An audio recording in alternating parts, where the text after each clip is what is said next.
today I'm gonna try to keep Bowie out for some of it. We'll see how it goes. If Bowie becomes a little bit too active, I'm gonna put her back. I normally don't film with the animals anymore because it can become quite distracting and I don't want to stress them out, but she's chilling today, so we're just gonna let her do her thing. So I may have filmed a video going over emotional support and how reptiles can be emotional support animals, but I'm not sure if I did or not. I know I've had this idea to talk about this topic for literally years, and I don't know if I've ever done it. So if I've done it before, here we go, round two.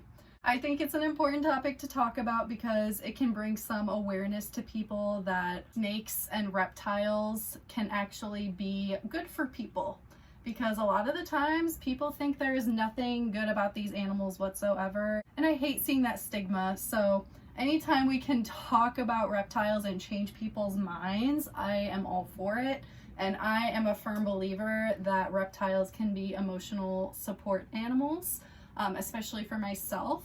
So yeah, we're gonna dive right in.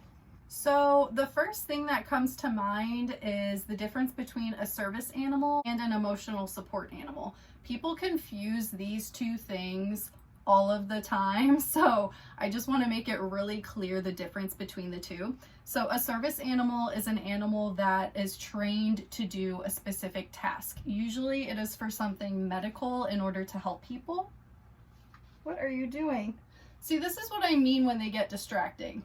Like, I'm worried she's gonna end up in a crevice in between the enclosures and then get stuck or something. And also, Chacho's watching her like a hawk. So I'm sorry guys, I think it's time to put Bowie back. She's a handful, as you can see, like so much snake. Okay, that should be so much easier to talk now. At least you guys got to see her for a little bit. The difference between a service animal and emotional support is that service is an animal that is trained to do a specific task. Usually it's for medical reasons, and people use a dog for, like, if they're blind, they have a seeing eye dog. Dogs have a really great sense of smell. They can smell a person's breath and know biologically what's going on with them and can alert them if they need to do something, if they have some type of illness or anxiety or something going on, and the dog needs to let them know that something is happening. That way they can, like, take precautions if they're out and about. Like, those are specific tasks that are medical related, and that is a service animal. You cannot train reptiles to do tasks like that.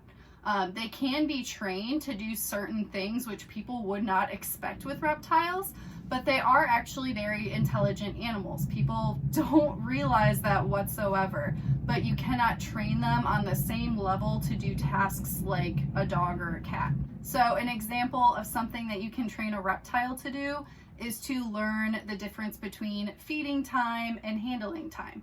A lot of the time snakes get really overly excited when there's food involved, and they always think they're being fed, so they might start striking all the time every time you try to go in the enclosure. And by doing specific things, doing specific behaviors, they can learn. And snakes are really smart. They can understand your behavior. So basically what you can do in order to train a snake, if you're going to be handling or feeding, is to do it for, say, a certain time of the day. If you want to handle, do it during the day when the animal is asleep.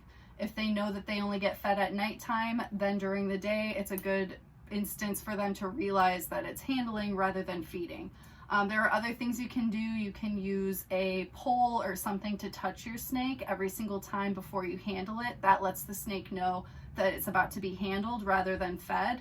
There are so many different things that you can do, and they can learn from it. So it's a really, really interesting thing because people think that these animals are dumb. They are not dumb, but they are not on the level of like a dog that's doing a service medical task for a person. The other thing that people get confused about with emotional support and service is they think that emotional support can help their anxiety, which it can, but that doesn't mean you can take it to like the grocery store. That is something that I see happen even with dogs. People think that if they have an emotional support dog, they can bring it anywhere that they want to, and that's not how it works. It has to be a registered service animal, and it has to do a certain task. Emotional support They don't do any tasks whatsoever. There's no training. You can train your animal to do specific things personally, but it's not a service and it's not registered.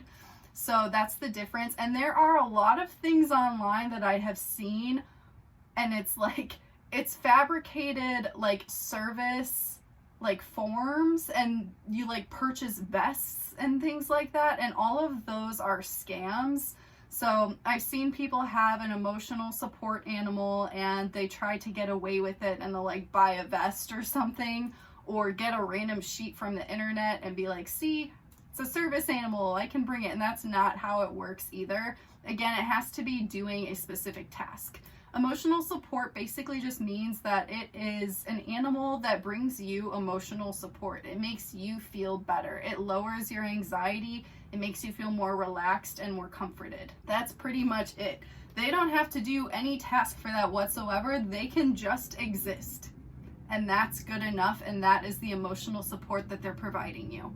So that's why it's such a big difference with the service, because you cannot just be like going into any store and be like, this snake is my emotional support. It's not going to work. Emotional support doesn't have the same qualifications, and it doesn't allow you to bring it into stores like service animals. Same thing for like if you're going on planes or things like that. You could possibly get away with going on a plane with an emotional support animal, but I'm pretty sure you have to contact the airport and like figure out what's allowed and what's not, because if you have something like a reptile, I can guarantee people are not going to be comfortable on the flight knowing that there's going to be a snake, so they may not allow something like that.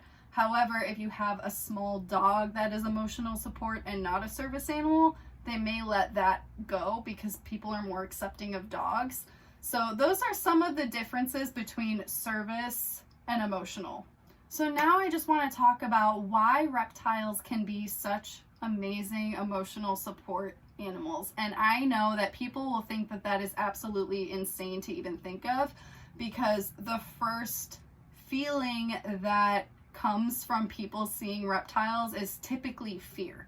And fear is not a relaxed state of being. It is stressed, it is anxiety, and no one ever wants to feel that. However, for someone that understands reptiles and doesn't have that fear, they can be extremely comforting for us.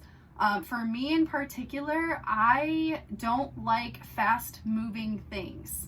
And I like to keep reptiles that are typically slow moving, because I match that energy. That energy makes me feel comforted and it relaxes me. That's why I love tortoises and turtles so much, and even snakes. Snakes I was fearful of in the beginning, and over time when I learned to understand their body movements I now understand on a level that it brings me comfort, and it almost feels therapeutic while you're holding a snake, because it's slow moving and it's relaxing. And of course there are different species. Some snakes are going to be more fast moving than others. And typically colubrids, like corn snakes or rat snakes, they have really jerky, fast movements, and that's not something that I like personally, because that type of movement stresses me out. A boa or a ball python, they have thicker bodies, they're way more slow moving, and you can understand what they're doing, where they're going, in a manner that's just relaxing. You can just be in the moment with your animal and just slow down for a couple seconds and just breathe. And I think that that's very therapeutic. There are even some snakes that are, I guess you could say they are providing some type of a service, because I have seen some places that offer snake massage.